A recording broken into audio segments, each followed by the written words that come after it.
Taib, bismillahirrahmanirrahim. Alhamdulillah wassalatu wassalamu ala Rasulillah wa ala alihi wa man wala. Ikhwani fid din, nuwasilu darsana wa qira'atana min kitab Az-Zawaid ala Raudatin Nadir li Ithra'il Mutun, sebuah kitab yang mengumpulkan permasalahan-permasalahan yang tidak disampaikan dalam kitab Raudatin Nadir, ya, permasalahan-permasalahan pelengkap dari kitab Raudatin Nadir. Setelah di pertemuan sebelumnya kita membahas dan membaca permasalahan-permasalahan yang berkaitan dengan al-wajib dari kitab Raudhun Nadhir, sekarang kita masuk ke poin pelengkapnya, yaitu aqsamul wajibi bil itibaratil mukhtalifah. Bagian-bagian dari al-wajib berdasarkan pembagian-pembagian yang berbeda. Jadi wajib dibedakan berdasarkan ini, berdasarkan itu. Nah, kalau dalam dalam Raudhun Nadhir itu hanya dua sisi saja pembagian wajib dari sisi dari sisi zat dan dari sisi waktunya. Ada namanya wajib muassa, ada namanya wajib mudayyak, ada namanya wajib muayyan, ada namanya wajib mukhayyar. Nah, itu dalam Raudhun Nadhir. Nah, sekarang kita akan lihat berdasarkan dua hal yang lainnya. Kalau itu kan hanya berdasarkan zat sama waktunya saja. Sekarang kita akan tambah dengan berdasarkan fa'il dan takdirnya. Baik. Qassamal usuliyun al-wajiba bil i'tibarati iddah. Para al-usuliyun membagi wajib berdasarkan i'tibar yang berbeda-beda. Tapi yang paling penting ada 2 dan 4. Zatul wajib, ya, berdasarkan zat al-wajib, ya, ya, berdasarkan ainnya, ya, sesuatu yang diwajibkan itu, ya, ya. Baik, itu yang pertama, berdasarkan zat. Kemudian yang kedua berdasarkan waktunya. Nah, ini yang ada di Raudhun Nadhir, ya, zat dan waktu. Zat itu dibagi menjadi muayyan sama mukhayyar. Nah, kalau waktu di mudayyak dan muassa. Kemudian, ya, sekarang kita akan ambil di sini pembagian berdasarkan fa'il dan takdirnya.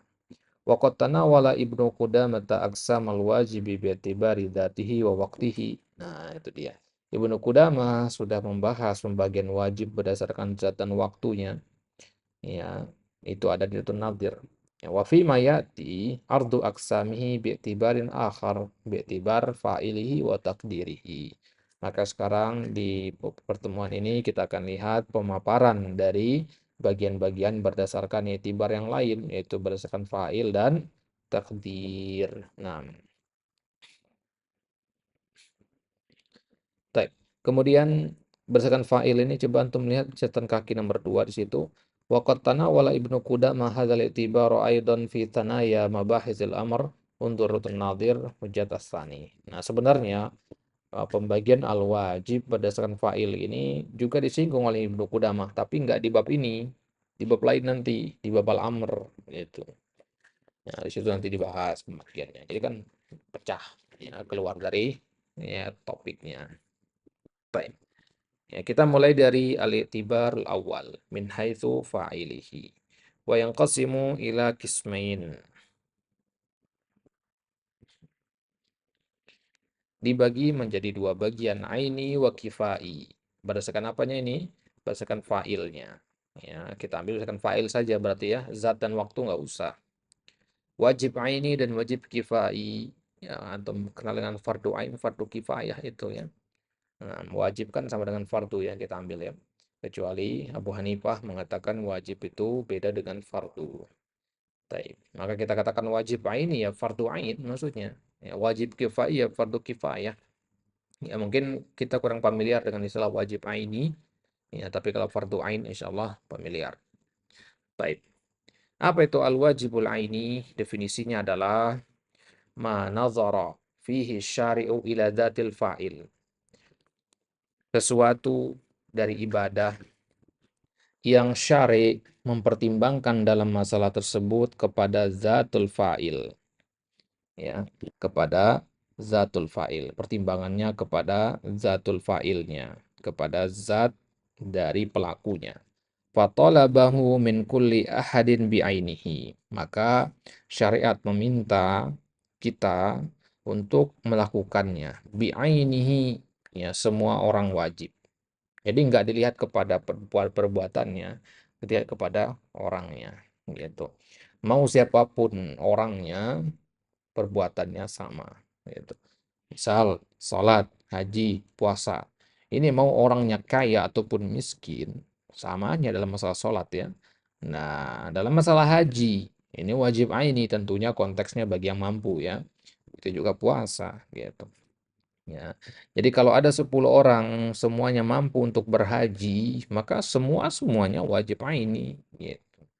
Jadi enggak kita katakan, oh ini takaran hajinya lebih sedikit daripada yang ini. Enggak begitu, semuanya sama, gitu. Taib.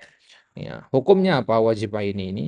Yalzamu kullu syakhsin bi'ainihi. Ya, kalau dikatakan kullu syakhsin bi'ainihi maksudnya secara person ya. Ya, setiap orang secara person yang wajib. Wala yaskutu anhu dzalika bikulli hal dan tidak gugur dengan sesuatu apapun gitu ya. Jadi selama dia masuk ke dalam ruang lingkup mukallaf, maka tidak akan ada yang bisa menggugurkan dia dari kewajiban itu. Sholat misalkan, kalau dia akil, balik, muslim, ya tidak akan ada yang bisa menggugurkan kewajiban, tetap wajib ini dia. Tah.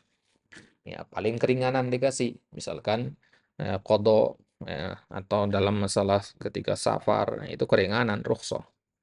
Tapi tetap wajib dilakukan. Nah, kalau bukan wajib aini, maka selanjutnya namanya wajib kifai. Itu mana fihi syari ila nafsil fi'il. Nah, kalau sekarang patokannya kepada fi'ilnya. Kalau tadi kepada zatul fa'ilnya, gitu. Itu bedanya ya. Ya, kalau tadi kepada fa'ilnya, sekarang kepada fi'ilnya, kepada perbuatannya. Fatalabahu min ghairi ta'yini fa'ilihi. Maka nggak diperdulikan siapapun ya pelakunya. Karena patokannya kepada fi'ilnya sekarang. Misalkan al-jihad. Jihad itu patokannya kepada jihadnya, kepada zat perbuatannya, bukan kepada pelakunya. Ya, wa ghuslul mayyit, ghuslul mayyit, memandikan mayit, wa dafnuhu, dan juga memakamkannya.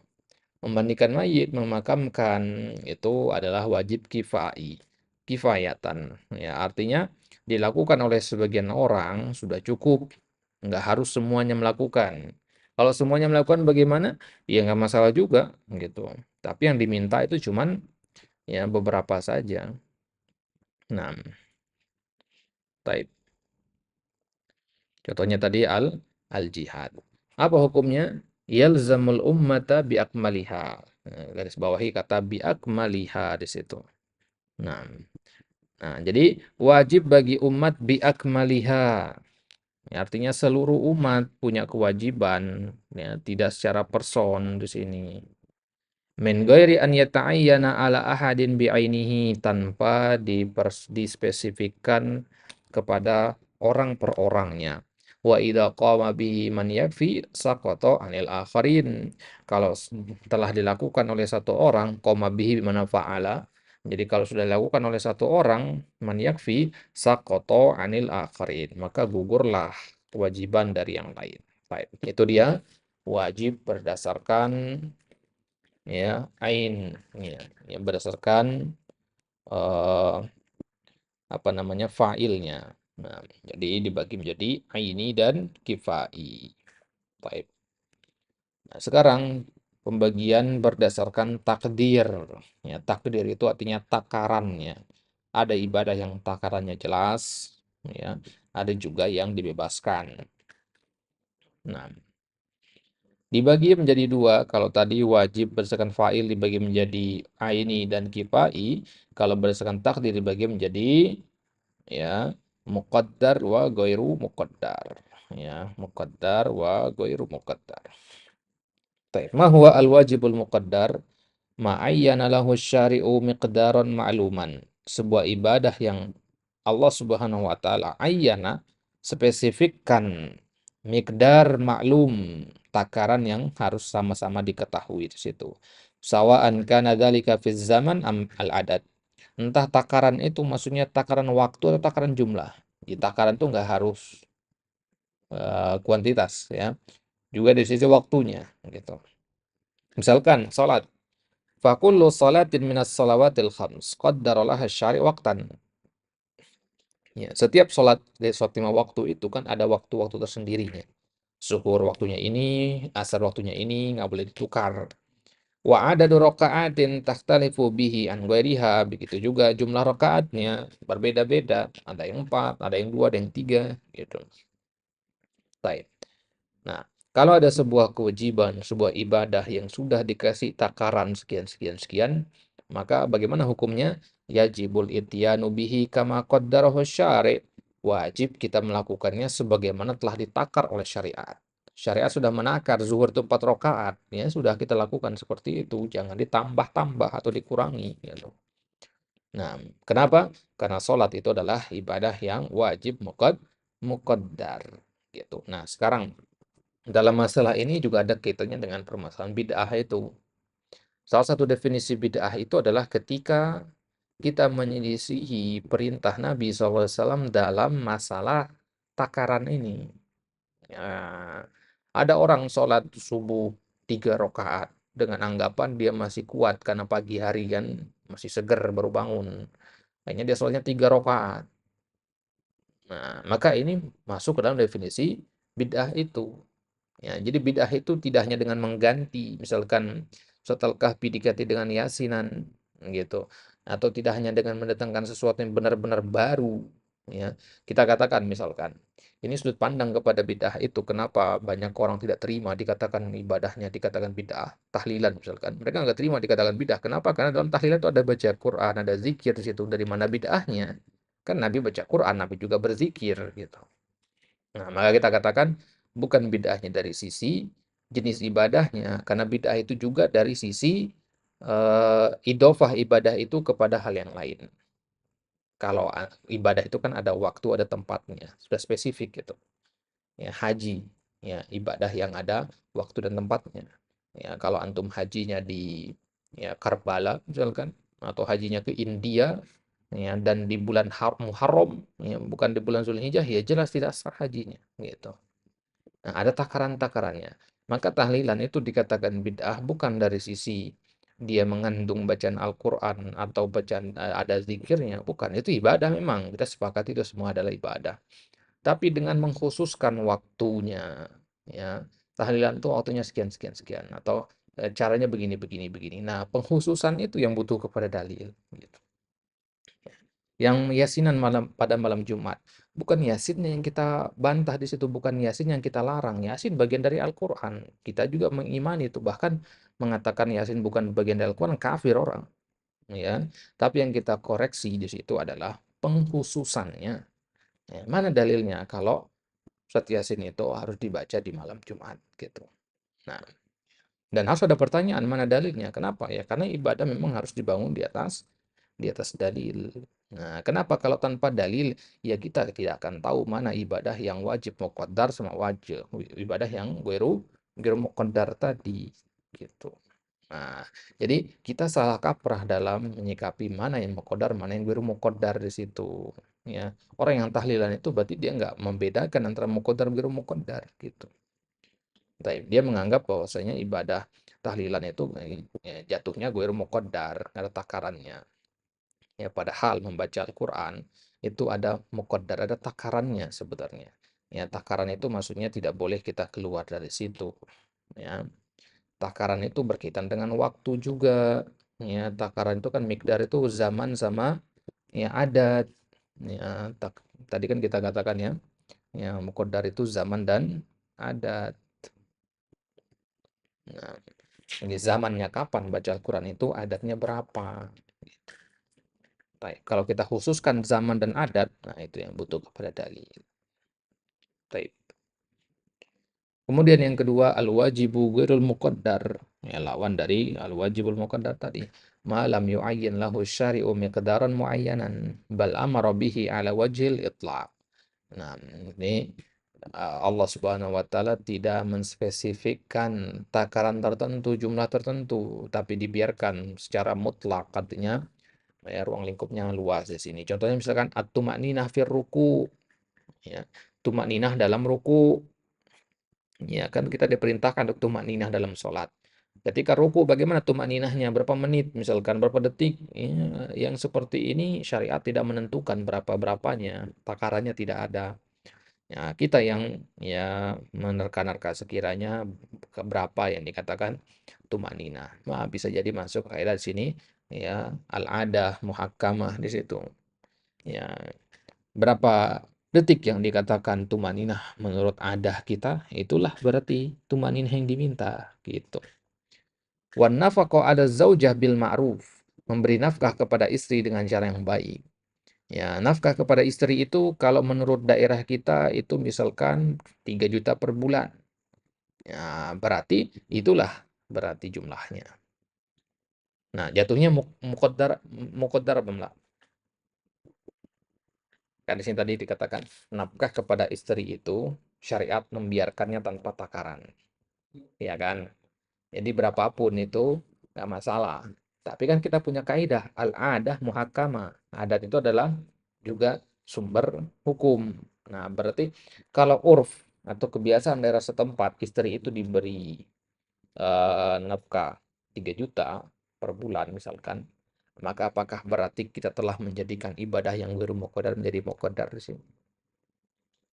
Nah, ini menarik itu dibahas ini. Ini wallahu alam khilaf juga di situ berarti kan. Nah, artinya kalau dikatakan dia menjadikan ibadah ghairu muqaddar menjadi muqaddar juga kurang pas sebenarnya. Ya, kan hanya saja kita mengatakan uh, kalau kita mengatakan bahwasanya oh dia tidak memuqaddarkan ibadah yang ghairu muqaddar, berarti artinya kalau ada seorang suami memberikan nafkah istrinya 1 juta, padahal urf daerah setempat adalah 3 juta, berarti nggak masalah. Nanti maksudnya, nah tetap hitungannya bil ma'ruf di situ. Tapi bil ma'ruf nggak kalau definisi urf. Nah sekarang bil ma'ruf itu definisinya siapa yang kita pakai, gitu maksudnya. Bil ma'ruf indan nas au ya ya indal Quran atau di dalam ya apakah menurut Al-Quran dan Sunnah atau menurut pandangan orang gitu maksudnya. Nah, sekarang dalam Al-Quran ma'ruf itu nggak disebutkan. Ma'ruf itu sekian-sekian nafkahnya, sekian-sekian baru dikatakan ma'ruf. Nah, sekarang berarti yang kita ambil yang mana gitu kan. Nah, nanti masuk ke pembahasan tertibul adillah nanti baru ketemu pembahasan jawaban seperti itu. Baik. Fahadhil ibadat qad aujabaha syari'u min ghairi tahdidin laha bimiqdarin muayyanah. Ya, khalas tinggalkan yang itu tadi.